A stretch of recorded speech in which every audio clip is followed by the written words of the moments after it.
Hey sports fans, welcome to the Cavalier Sports Report. I'm your host Shawn Simpson, and joining me today in the studio from 810 Varsity is our guest Chad Rader. Chad, welcome to the show. Thanks for having me today, Shawn. Pleasure to be here. All right, so Chad, tell us a little bit about 810 Varsity. It's a high school entity affiliated with Sports Radio 810 WHB, of course the big radio station here in town, which I also oversee the website, publications, and social media for as well. And about 7 years ago, I thought, it'd be great if we had a high school website. And, just the capacity of 810, we have, Chiefs, Royals, college. It just really wasn't something that we really had a lot of manpower for. And I already done everything with pros in college and such, but I saw high school was wide open for things to be done, especially in Kansas City.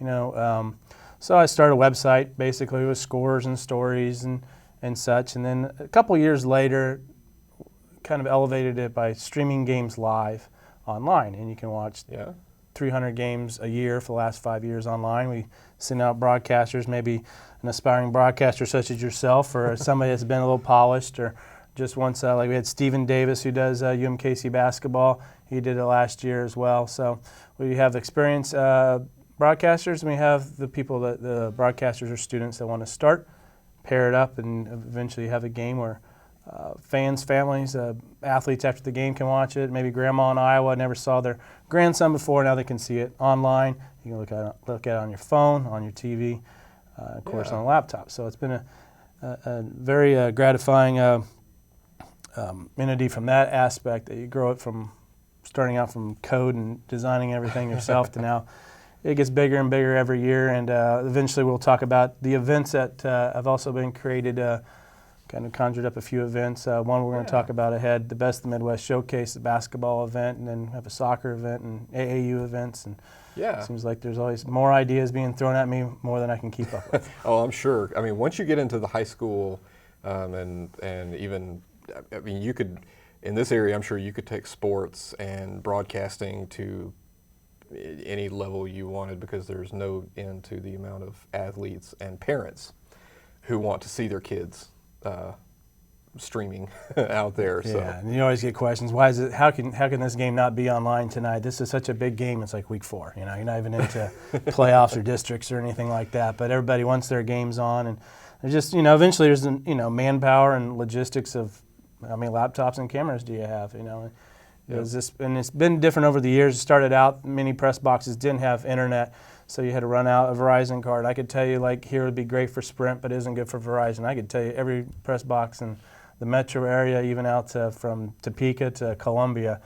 But now it seems like Verizon covers everything. If you're a Verizon sponsor, you're going to be loving this plug. Yeah. But it covers everything. Mainly, actually, beyond that, a lot of the high schools have ramped up. 5 years ago, I predicted that there was 20% of press boxes that had internet and 80% didn't. It was going to flip in 5 years, and here we are, and it's basically everybody, just the way it is. Everybody's got their phones and social media and everything. They can't live without it, so it's the same thing there. So that has really helped out along the way to help it grow too. But it's been a great deal. In that time period, Twitter and Facebook, of course, came along, and it's really been big, and different things evolved. Now you can do polls. I just launched a poll on Twitter yesterday, and people are responding and voting for it. So there's always something to keep up with and try to keep ahead and be something new and refreshing, especially when you're talking about 14 to 17-year-olds and young parents and stuff. I mean, there's always something new every day that's coming along. Well, and you're covering them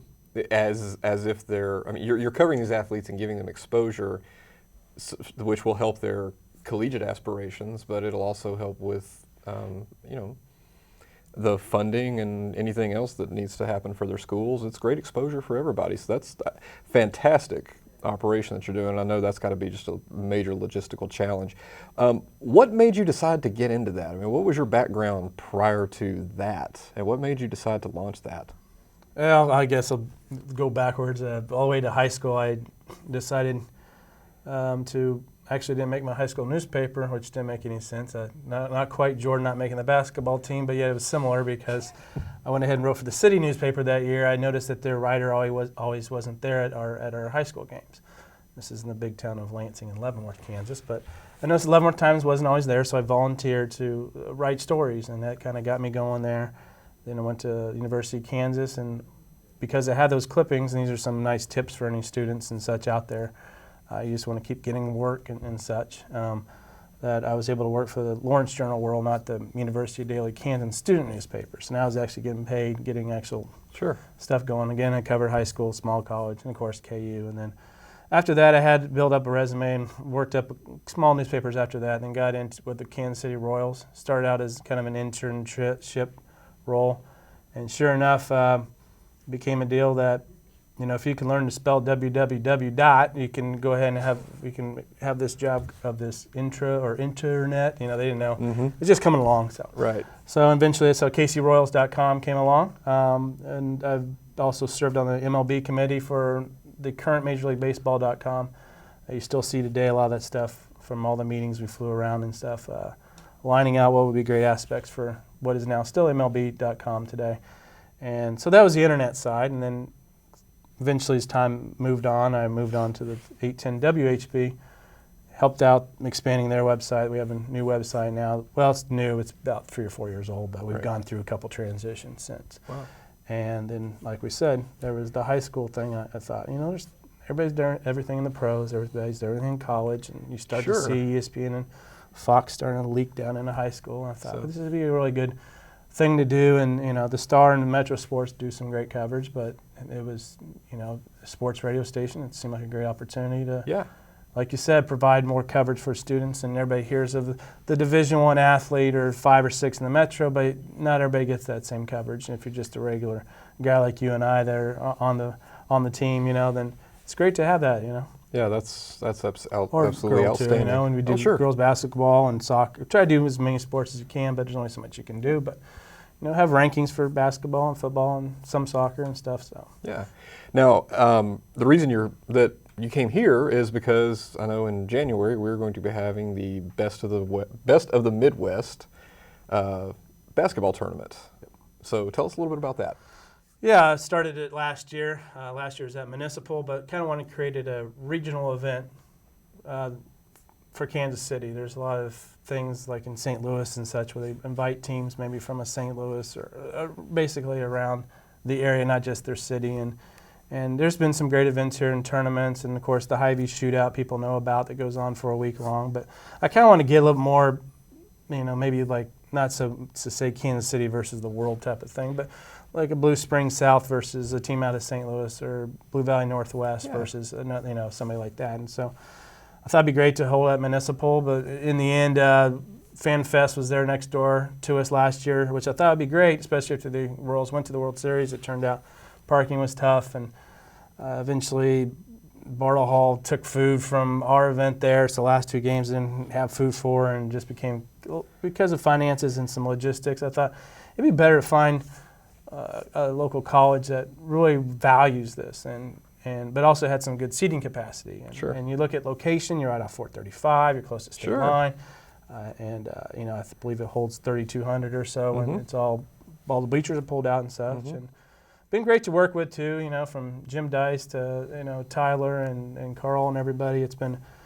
great so far, and hopefully Johnson County values it, that it's a great exposure for the campus. And, you know, you have not just the basketball players in the event, but you also have parents and families and maybe another sister, brother, cousin that came as well and looks around and says, man, this is a really nice campus here. And it always surprises me every time I come in the amenities and campus and building, how great and nice it is. I mean, the studio for one, and, you know, and such like that it should be hopefully something that's here to stay for a long time. We're very excited to have the tournament here, and we're very proud of our campus. We do have a lovely campus with great art, and everything is just nice here, and we're so excited. We love our basketball here. Our 2 teams are doing fantastic, and maybe we'll see some future Cavaliers out there on the court in January. Yeah, I know that you guys do value basketball here, and people have always talked about going to Johnson County, even when I was in school, about playing basketball, you know, here. And there's other some colleges and junior colleges around, but it always seemed to be a little bit different going to Johnson County than some other ones around. And definitely a good lineup. Calculated last year, we had 12 Division I offered kids in the event, and not that it's all about Division I, but it's kind of nice to hype the event. And absolutely. It's a 1-day event, 7 games, 1 ticket. I think it's $6 for students, $8 for adults. You can watch all the games. You can come and go.